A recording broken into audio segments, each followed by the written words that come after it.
সবাইকে স্বাগত জানাচ্ছি আজকের আলোচনা হচ্ছে একটি স্পেসিফিক টপিকস এর উপরে, দ্যাট ইজ হচ্ছে take challenge to achieve target. You can see here. আজকের আলোচনাটা হচ্ছে এখান থেকে শুরু। Take challenge to achieve target. আমরা বলি যে সবাই বলি যে আমাদেরকে চ্যালেঞ্জ গ্রহণ করতে হবে। আসলে চ্যালেঞ্জ গ্রহণ করার জিনিসটা কি, এবং এটির সাথে একটি প্রফেশনাল রিলেশন রয়েছে অ্যাচিভিং টার্গেট। তো এটি স্টুডেন্ট হন, আপনি যদি স্টুডেন্ট হয়ে থাকেন, আপনি যদি প্রফেশনাল হয়ে থাকেন, আপনি যদি কোনো জবের জন্য চেষ্টা করতে থাকেন, অথবা আপনি যে প্রফেশনই সাথে সংযুক্ত থাকেন না কেন, অথবা আপনি স্টুডেন্ট হন না কেন, অথবা আপনি যদি এন্টারপ্রেনার হন বা সেলফ এমপ্লয়েড হন, সেই ক্ষেত্রে প্রতিটা ক্ষেত্রেই কিন্তু খুব একটা ইম্পর্টেন্ট একটা জিনিস হচ্ছে যে take challenge. For taking challenge এটির অনেকগুলো বৈশিষ্ট্য রয়েছে। যেমন ধরেন, আমরা প্রায় হরহামেশা বলতে শুনি যে চ্যালেঞ্জ গ্রহণ করো। কিন্তু ইম্পর্টেন্ট থিং হচ্ছে যে টেক চ্যালেঞ্জ বা taking challenge is not so easy. এবং টেকিং চ্যালেঞ্জের ক্ষেত্রেও কতগুলো জিনিস রয়েছে যে আপনি চ্যালেঞ্জটা গ্রহণ করবেন কখন, কিভাবে, কোথায়। হুম যেমন একসঙ্গে মাল্টিপল চ্যালেঞ্জ গ্রহণ করা এটি কিন্তু মোটে ওয়াইজ কোনো ডিসিশন না, যদি আপনার ব্যাকআপ না থাকে। আর যদি ব্যাকআপ থাকে, তাহলে আপনি একসঙ্গে মাল্টিপল চ্যালেঞ্জ গ্রহণ করতে পারেন। বিষয়টা হচ্ছে যে যখনই আপনি কোনো কমফোর্ট জোনে পৌঁছে যাবেন, তখন যদি আপনি কমফোর্ট জোনের সাথে নিজেকে কমপ্লাই করে ফেলেন, তাহলে আপনার গ্রোথ থেমে যাবে, আপনার হিউম্যান ডেভেলপমেন্ট থেমে যাবে, আপনার আহ, আনুষঙ্গিক যে রিলেটেড বিষয়গুলো, বিশেষ স্পেশালি আর্নিংস অ্যান্ড অনার, এই জিনিসগুলো কিন্তু ডিক্লাইন ফেজে চলে যাবে। যখনই আপনি রেস্টিং ফেজে, তখনই আপনার এগুলো ডিক্লাইন ফেজে চলে যাওয়া শুরু করবে। So take challenge to achieve target. আপনি যদি স্টুডেন্ট হয়ে থাকেন, তাহলে স্টুডেন্টের ক্ষেত্রেও কিন্তু এটি খুব গুরুত্বপূর্ণ একটি বিষয়, যে আপনাকে আপনার যে টার্গেট রয়েছে সেই টার্গেটে পৌঁছাতে হলে অবশ্যই আপনাকে step by step, one by one, you have to receive the challenges. এই চ্যালেঞ্জ গ্রহণ করতে না পারার পিছনে কিছু জিনিস রয়েছে। আর আরেকটি জিনিস হচ্ছে যে ভীতি কাজ করে। তো ভীতি কাজ করার যে বিষয়টা, সেটি হচ্ছে যে আপনার কনফিডেন্স লেভেলের ঘাটতির কারণে এটা হতে পারে। আর হচ্ছে চ্যালেঞ্জ গ্রহণ করার ক্ষেত্রে আমরা আরেকটা প্রবলেম ফেস করি, যে আমি কখন, কোথায়, কিভাবে চ্যালেঞ্জ গ্রহণ করব, আমরা সেই জিনিসটা আজকে জানবো।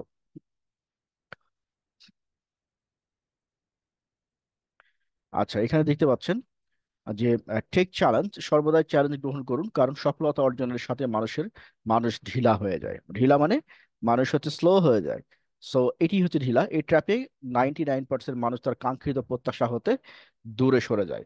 সো বুঝতেই পারছেন যে যখন আপনি কোনো একটা সফলতা অর্জন করবেন, সাথে সাথে আপনি যদি অ্যানাদার চ্যালেঞ্জ গ্রহণ না করেন, দ্যাট ইজ নেক্সট স্টেপের জন্য যদি কোনো একটা টার্গেট সেট না করেন, প্ল্যানিংস না করেন, তাহলে আপনার চান্স আছে যে আপনি এই সফলতার সাথে কমপ্লাই করে ফেলবেন, এবং কমপ্লাই করে ফেললে আপনার ফার্দার গ্রোথ বা ডেভেলপমেন্টটা থেমে যাবে। এবার আসেন আমাদের কিছু হিউম্যান নেচার জেনে নিই। হিউম্যান নেচার হচ্ছে আমরা বিপদে না পড়লে কাজ করি না। আমরা বিপদে না পড়লে কাজ করি না। কেউ আপনার জীবন পরিবর্তন করবে না, আপনি যদি নিজের জীবন নিজে পরিবর্তন না করেন। আপনার জীবনের পরিবর্তন আপনাকেই করতে হবে, আপনার পরিশ্রম দিয়েই করতে হবে। নিজের কমফোর্ট জোন পরিত্যাগ করুন। আসুন আমরা এই বিষয়গুলো একটু বোঝার চেষ্টা করি। Wow! ধরুন, আপনি একটি Wow! অনার্স বা মেডিকেল স্টুডেন্ট বা ইঞ্জিনিয়ারিং স্টুডেন্ট। আপনি যদি গত বছরে, গত যে টার্মের রেজাল্ট, সেই টার্মের রেজাল্টে আপনি যদি A+ পেয়ে থাকেন বা গোল্ডেন পেয়ে থাকেন, তাহলে আপনার টার্গেট হওয়া উচিত যে ইন টার্মস অফ সিজিপিএ বা GPA you will be the topper. যদি আপনি টপার হয়ে যান, দেন হচ্ছে আপনাকে সেট করতে হবে যে টু ব্রেক দ্য রেকর্ড। অর্থাৎ এইভাবে নিজেকে নিজে চ্যালেঞ্জ সেট করতে হবে। আপনার চ্যালেঞ্জ প্রসিডিউরের একটা ধারণাটা আমি দিলাম যে কিভাবে চ্যালেঞ্জ সেট করবেন। এইভাবে চ্যালেঞ্জ সেট করে নিয়ে সেটাকে টার্গেট করে সেই অনুযায়ী কাজ করতে হবে। ইম্পর্টেন্ট হচ্ছে যে আজকের এই দিনেই টার্গেট সেট করে, চ্যালেঞ্জ গ্রহণ করে সেটার উপরে কায়েম থাকা, মানে সেটির উপরে বহাল থাকা, সেটির জন্য প্রয়োজনীয় কাজ করা বা পদক্ষেপ গ্রহণ করা, এটি আমরা 1-2 দিন পারি, 1-2 দিন পরে আমরা আর পারি না। তো আমরা যে 1-2 দিন পারি, 1-2 দিন পরে পারি না, এটার যে কারণটা সেটি আমরা নেক্সট ভিডিওতে আলোচনা করব। বাট হচ্ছে আজকে হচ্ছে যে আমাদের কতগুলো জিনিস সত্যভাবে জেনে নিতে হবে, কিন্তু হচ্ছে আমরা বিপদে না পড়লে কাজ করি না, এই অভ্যাস আমাদেরকে পরিত্যাগ করতে হবে। দুই হচ্ছে, কেউ আপনার জীবন পরিবর্তন করবে না। আপনার কেউ ভালো রেজাল্ট আপনাকে এনে দিবে না, আপনার পড়া কেউ পড়ে দিবে না, আপনার পরীক্ষা কেউ দিয়ে দিবে না, আপনার যে কাজ সেই কাজ অন্য কেউ করে দিবে না, আপনার কাজ আপনাকে করতে হবে। আপনি প্রয়োজনে হেল্প নিতে পারেন অন্য মানুষের, কিন্তু কাজটা আপনার। মাথায় রাখতে হবে সফলতার এটি একটি অন্যতম গুরুত্বপূর্ণ চাবি, যেটি আপনাকে টার্গেটে রিচ করতে সহায়তা করবে। আপনি যেই প্রফেশনে হন না কেন, আপনার যেই টার্গেটই আপনি সেট করেন না কেন, নিজের কমফোর্ট জোন পরিত্যাগ করতে হবে। অর্থাৎ সবসময় নিজেকে কমফোর্ট জোনে রাখা যাবে না। আপনি যখনই কোনো একটা সফলতা অর্জন করবেন, সাথে সাথে আপনি কমফোর্ট জোনে চলে যাবেন। সুতরাং সাথে সাথেই আপনাকে অ্যানাদার টার্গেট সেট করতে হবে।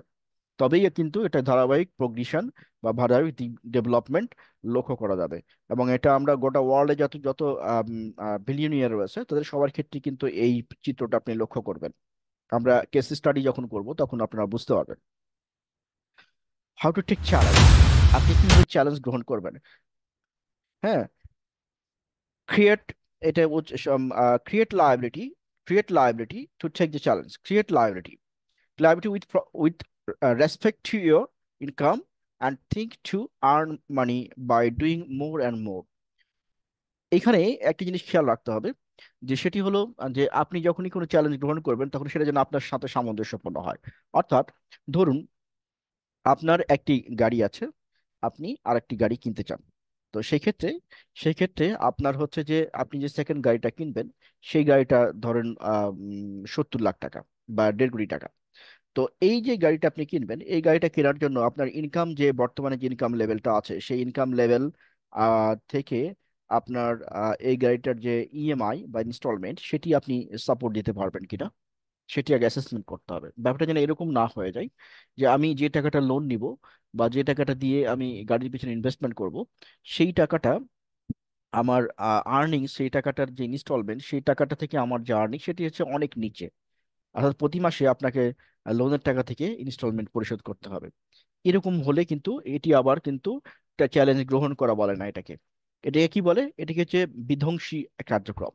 চ্যালেঞ্জ গ্রহণ করা কিরকম? আপনার আর্নিংস আছে 100 টাকা, আপনার খরচ আছে 50 টাকা, 50 টাকা আপনার হাতে আছে, 50 টাকা আপনার হাতে আছে, আপনি সর্বোচ্চ কতটুকু চ্যালেঞ্জ গ্রহণ করতে পারেন? তাহলে 50 টাকা আপনার হাতে আছে, আপনি সর্বোচ্চ 60 টাকার চ্যালেঞ্জ গ্রহণ করতে পারেন। এই যে 10 টাকা আপনি অতিরিক্ত গ্রহণ করবেন, এই 10 টাকার জন্য আপনি অ্যাডিশনাল পরিশ্রম করবেন, এবং সেই পরিশ্রমের জায়গাটা থাকতে হবে। অর্থাৎ এমন না যে আপনি এমন একটা কাজের সাথে আছেন যেখানে এক্সট্রা কোনো পরিশ্রম করার সুযোগই নেই। যেমন ধরেন আপনি যদি কোনো প্রফেশনাল হন, তাহলে প্রফেশনাল ফাঁকে আপনার যদি 2 দিন বা 3 দিন 2 দিন ছুটি থাকে, তাহলে সেই ছুটির সময়টা আপনি কিভাবে কাজে লাগিয়ে অ্যাডিশনাল কিছু আর্ন করবেন সেটা আপনাকে খুঁজে বের করতে হবে। যদি আপনি হন যে কোনো স্টুডেন্ট হন, তাহলে আপনাকে চিন্তা করতে হবে যে আমি একটা বাইক কিনলাম, সেই বাইকটা 5,000 টাকা বা 10,000 টাকা লাগবে, আমি প্রথম ইনস্টলমেন্ট দিয়েছি 2,000 টাকা, বাদ বাকি 8,000 টাকা আমাকে ক্রিয়েট করতে হবে। তো সেই ক্ষেত্রে আমি বাড়ির পরে থেকে না চেয়ে আমি চাইলে আরেকটা টিউশনি খুঁজে নিতে পারি, টিউশনি খুঁজে নিয়ে সেই কাজটা করতে পারি। অথবা চাইলে পার্ট টাইম জব করতে পারি বিভিন্ন দোকানে, দোকানে জব করে সেখান থেকে আর্ন করে আমি এটা শোধ করতে পারি। যখনই আপনার সাইকেলের টাকাটা পরিশোধ হয়ে যাবে, তখন আপনি অ্যানাদার টার্গেট সেট করবেন এবং ওইটার জন্য কাজ করবেন। এবং অবশ্যই আপনার মূল টার্গেটকে ভায়োলেট না করে, অর্থাৎ মূল টার্গেট একজন স্টুডেন্টের জন্য পড়া, সেটিকে ভায়োলেট না করে। তাহলে আপনি বুঝতেই পারছেন, মানে আপনি যদি এই 2 ঘন্টা বা 4 ঘন্টা আপনি একটা দোকানে কাজ করছেন, 4 ঘন্টা যদি আপনি কাজ নাও করতেন তাও কিন্তু আপনি পড়তেন না। অর্থাৎ এই 4 ঘন্টা আপনি আড্ডা মেরে ঘুরে করে ফেসবুকে এবং অন্যান্য মিডিয়াতে কাটাতেন। সো এইভাবে কিন্তু চ্যালেঞ্জ গ্রহণ করতে হবে। একজন স্টুডেন্টের ক্ষেত্রে বললাম, একজন ব্যবসায়ীর ক্ষেত্রে বলেছি, আর হচ্ছে একজন যারা চাকরিজীবী, চাকরি প্রত্যাশী, তাদেরকে কিন্তু এই চ্যালেঞ্জটা গ্রহণ করতে হবে কিভাবে? তাদেরকে গ্রহণ করতে হবে যে আমি গতদিনকে যদি 5 ঘন্টা পড়ে থাকি আমার চাকরির জন্য, তাহলে আজকে আমি 6 ঘন্টা পড়বো। এবং আমার আলটিমেট গোল যে আমার হচ্ছে 18 আওয়ার্স, 18 ঘন্টা থেকে 19 ঘন্টা পড়াশোনা করার টার্গেট সেট করতে হবে। আপনি ঠিক এইভাবেই চাকরি সেট করবেন যে আপনি উইদিন 1 ইয়ার আপনি একটা জব চান। উইদিন 1 ইয়ার জবের জন্য 1 বছরের মধ্যে যতগুলো সার্কুলার হবে সবগুলো সার্কুলারে আপনি অ্যাপ্লাই করবেন, সবগুলোতে পরীক্ষা দিবেন, এবং সবগুলোতে পরীক্ষা দেওয়ার জন্য আপনার সর্বোচ্চ প্রস্তুতির সময় হবে 6 মাস। 6 মাসের প্রতিদিন আপনি 18 ঘন্টা পড়াশোনা করবেন। এইভাবে টার্গেট সেট করতে হবে, চ্যালেঞ্জ গ্রহণ করতে হবে, কমফোর্ট জোন পরিশোধ করতে হবে। ঘুমিয়ে থাকলেই কিন্তু কমফোর্ট জোনের মধ্যে থাকা হয়ে যায়। আপনি আপনি কিভাবে বুঝবেন যে আপনি চ্যালেঞ্জ গ্রহণ করেছেন, কমফোর্ট জোনের ভিতরে নেই? আপনি যদি প্রতিদিন দেখেন যে আপনার যে আজকের টার্গেট ছিল সেই টার্গেটটুকু আপনি অ্যাচিভ করতে পেরেছেন, তাহলে আপনি বুঝবেন যে আপনি কমফোর্ট জোন ভাঙতে ভাঙতে পারেছেন। এখন কমফোর্ট জোন ভাঙার নিয়ম কি, এই বিষয়টা নিয়ে আমরা পরে কোনো এক ভিডিওতে কথা বলবো। আর হচ্ছে কমফোর্ট জোন ভাঙলেন, ভাঙার পরে কমফোর্ট জোনের উপরে ভেঙে যে আনকমফোর্ট জোনে গেলেন, সেই আনকমফোর্ট জোনে আপনি কিভাবে স্টে করবেন, কিভাবে নিজেকে টিকিয়ে রাখবেন, অর্থাৎ কিভাবে আপনার টার্গেট অ্যাচিভ করার জন্য নিজেকে অনবরত কন্টিনিউয়াসলি প্রচেষ্টার ভিতরে রেখে দিবেন, সে ব্যাপারে আমরা আলোচনা করব, এবং কিছু আমাদের সাইন্টিফিক ফর্মুলা রয়েছে সেগুলো আমরা শেয়ার করব। নিশ্চয়ই এটি খুব কঠিন কাজ আজকের দিনে, যে আপনি এই সকালবেলায় বা রাত্রে বেলায় বা ভোরবেলায় বা দিনের যে কোনো অংশে বা রাতের যে কোনো অংশে আপনি একটা প্ল্যানিং করবেন, সেই প্ল্যানিং এর পরে আপনি পরের দিন থাকতে পারলেও তারপরের দিন থাকতে পারবেন, অর্থাৎ ডাইভার্ট হয়ে যাবেন। অর্থাৎ নিজের যে পরিকল্পনা, সে পরিকল্পনার উপরে কায়েম থাকাটা খুব ইম্পর্টেন্ট, এবং এইটা আমরা পারি না। এই যে না পারার পিছনে আমাদের কতগুলো ফ্যাক্টর দায়ী, এবং সেই প্রথমে আমরা ফ্যাক্টরগুলো জানবো, তারপরে হচ্ছে আমরা ফ্যাক্টরগুলোকে ওভারকাম করার চেষ্টা করব। আশা করছি বুঝতে পেরেছেন। আমরা নেক্সট ভিডিওতে নিশ্চয়ই আবার ফিরে আসবো। সবাইকে ধন্যবাদ। আজকের মতো এখানেই শেষ করছি। আশা করছি যে সবার এটি উপকারে লাগবে। আমরা যে কথাগুলো আলোচনা করলাম সেগুলো আপনারা বুঝতে পেরেছেন। কারো যদি কোনো কমেন্ট থাকে, কোনো জিজ্ঞাসা থাকে, তাহলে ভিডিও নিচে কমেন্ট বক্সে দিবেন, এবং আমার কাছে কিছু স্পেসিফিক কোনো টপিকের উপরে ভিডিও চাইলে সেগুলো আপনারা বলতে পারেন, আমরা নিশ্চয়ই আলোচনা করবো।